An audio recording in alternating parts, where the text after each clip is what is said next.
کسی سلطنت پر ایک بادشاہ حکومت کرتا تھا۔ اس کے پاس ایک طوطا تھا جسے وہ بہت پیار کرتا تھا۔ طوطا بھی بادشاہ پر اپنی جان نچھاور کرتا تھا۔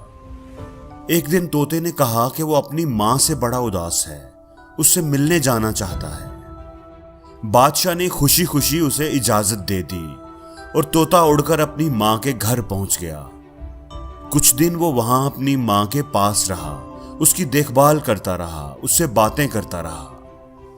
ایک دن اس کی ماں نے بتایا کہ یہاں پر ایک آم کا درخت ہے جس کے بارے مشہور ہے کہ اس درخت کا پھل جو بھی کھا لیتا ہے وہ ہمیشہ کے لیے زندہ رہتا ہے، ہمیشہ کے لیے صحت مند اور تندرست رہتا ہے۔ طوطے نے سوچا کہ کیوں نہ وہ یہ پھل اپنے بادشاہ کے لیے لے کر جائے تاکہ اس کا بادشاہ ایک لمبی عمر جی پائے۔ طوطے نے اس درخت سے ایک آم اتار کر اپنی چونچ میں پکڑ لیا اور محل کی طرف پرواز کرنا شروع کر دی۔ راستے میں شام ہو گئی تو وہ پھل کو ایک درخت کے نیچے رکھ کر سو گیا۔ رات کو ایک سانپ نے آ کر اس پھل کو کاٹ لیا، جس کی وجہ سے وہ پھل زہریلا ہو گیا، لیکن طوطے کو اس بات کا پتہ نہ چل سکا۔ صبح طوطا اٹھا اور پھل لے کر بادشاہ کے دربار میں پہنچ گیا اور اسے ساری بات بتائی کہ یہ پھل کھانے والا ہمیشہ زندہ رہتا ہے اور میں یہ آپ کے لیے لے کر آیا ہوں۔ بادشاہ یہ سن کر حیران بھی ہوا اور خوش بھی۔ اس نے تجربہ کرنے کے لیے تھوڑا سا پھل اپنے کتے کو کھلایا۔ اب پھل چونکہ زہریلا تھا تو کتا وہ پھل کھا کر مر گیا۔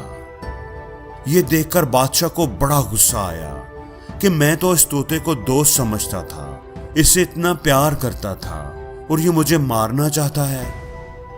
غصے میں آ کر بادشاہ نے اپنی تلوار نکالی اور اس طوطے کو مار دیا اور اس پھل کو کہیں دور پھینکوا دیا۔ کچھ وقت گزرنے کے بعد اس جگہ پر ایک آم کا پیڑ اگایا۔ بادشاہ نے منادی کروا دی کہ کوئی بھی اس درخت کا پھل نہ کھائے کیونکہ اس کا پھل زہریلا ہے۔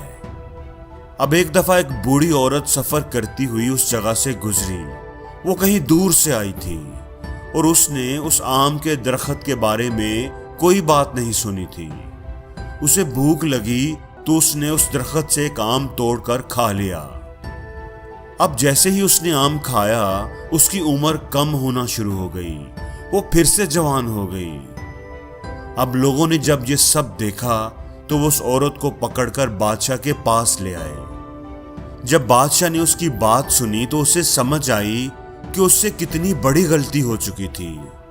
اب وہ رونے لگا، اسے افسوس ہوا کہ اس نے طوطے پر اعتماد کیوں نہ کیا، جلد بازی میں فیصلہ کیوں کیا، سچ جاننے کی کوشش کیوں نہ کی۔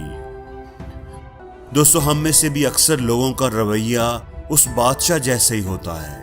ہم جلد بازی میں فیصلہ کرتے ہیں، سنی سنائی باتوں پر یقین کر لیتے ہیں۔ کوئی بھی آ کر ہمیں کسی کے بارے میں کچھ بھی کہتا ہے تو ہم مان لیتے ہیں، ہم سچ جاننے کی کوشش ہی نہیں کرتے۔ ہمیں کوئی بھی فیصلہ جلد بازی میں نہیں کرنا چاہیے، کیونکہ غصے اور جلد بازی میں کیے ہوئے فیصلے ہمیشہ نقصان دیتے ہیں۔ کسی بھی چیز کے بارے میں فیصلہ کرنے سے پہلے پوری صورتحال کو سمجھنے کی کوشش کرنی چاہیے، دونوں طرف کی پوری بات سننی چاہیے، پھر ہی ہم سچ جان سکیں گے اور صحیح فیصلہ کر پائیں گے۔